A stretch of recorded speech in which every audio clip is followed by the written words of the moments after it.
Welcome to our tasty food channel. ಇವತ್ತು simple ಆಗಿ ಬೇಳೆ ಸಾರು ಯಾವ ರೀತಿ ಮಾಡೋದು ಅಂತ ನಾನು ನಿಮ್ಗೆ ತೋರಿಸ್ಕೊಡ್ತಾ ಇದ್ದೀನಿ. ಅದಕ್ಕೆ ಬೇಕಾಗಿರುವಂತಹ ಸಾಮಗ್ರಿಗಳು ಇದ್ದಾವೆ ನೋಡಿ.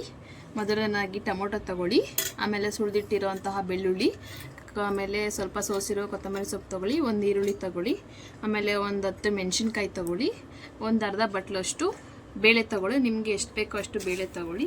ಈ ಥರ ನಾವು ಬೇಳೆ ತೊಗೊಂಡಿದ್ದೀವಿ ನೋಡಿ. ಇವಾಗ ಇದನ್ನೆಲ್ಲನೂ ಒಂದು ಕುಕ್ಕರ್ಗೆ ಹಾಕಿ ಕೂಗಿಸ್ಬೇಕು. ಬನ್ನಿ, ಎಲ್ಲ ಐಟಮ್ನು ನೀರಿಂದ ಸ್ವಲ್ಪ ತೊಳ್ಕೊಂಡು ಹಾಕಬೇಕು. ಟೊಮೊಟೊ ಎಲ್ಲ ಹಿಂಗೆ 2 ಭಾಗ ಮಾಡಿ ಹಾಕಬೇಕು ನೋಡಿ. ಈ ರೀತಿಯಾಗಿ ಎಲ್ಲ ಟೊಮೊಟೊಗಳನ್ನು ಸ್ವಲ್ಪ ಆಗಿ ಎಲ್ಲ ಟೊಮೊಟೊಗಳನ್ನು ಹಿಂಗೆ ಕಟ್ ಮಾಡಿ ಹಾಕಿ, ಈರುಳ್ಳಿನ ಈ ರೀತಿ ಒಂದು 4-5 ಭಾಗ ಮಾಡಿ ಹಾಕಿದ್ರೆ ಚೆನ್ನಾಗಿ ಬೇಯುತ್ತೆ ನೋಡಿ. ತೊಳೆದಿರೋ ಕೊತ್ತಂಬರಿ ಸೊಪ್ಪು, ಆವಾಗಲೇ ತೆಗೆದಿಟ್ಟಿರೋ ಬೆಳ್ಳುಳ್ಳಿ, ಆಮೇಲೆ ಮೆಣಸಿನ್ಕಾಯಿ, ತೊಳೆದಿರೋ ಬೇಳೆ ಹಾಕ್ತಾ ಇದ್ದೀನಿ. ಈಗ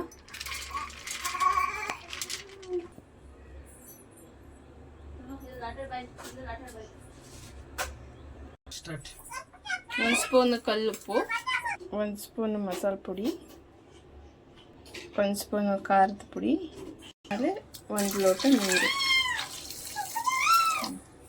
ಇದಾದ್ಮೇಲೆ ಒಂದು ಕುಕ್ಕರ್ ಕೂಗಿಸ್ಕೊಬೇಕು, ಒಂದು ವಿಜಲ್ ಕೂಗಿಸ್ಬೇಕು. ಬೇಳೆ ಎಲ್ಲ ತರಕಾರಿ ಎಲ್ಲ ಚೆನ್ನಾಗಿ ಬೇಯೋಂಗೆ.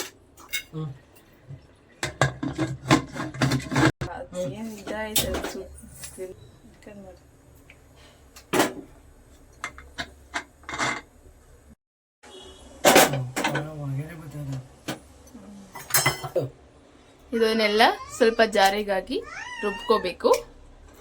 ತರಕಾರಿಗಳೆಲ್ಲ ಸ್ವಲ್ಪ ನುಣ್ಣಗಾಗೋ ರೀತಿ ಚೆನ್ನಾಗಿ ರುಬ್ಕೊಬೇಕು. ಈರುಳ್ಳಿ ಎಲ್ಲ ನೋಡಿ ಬೆಂದಿರುತ್ತಲ್ಲ, ಚೆನ್ನಾಗಿ ರುಬ್ಕೋಬೇಕು.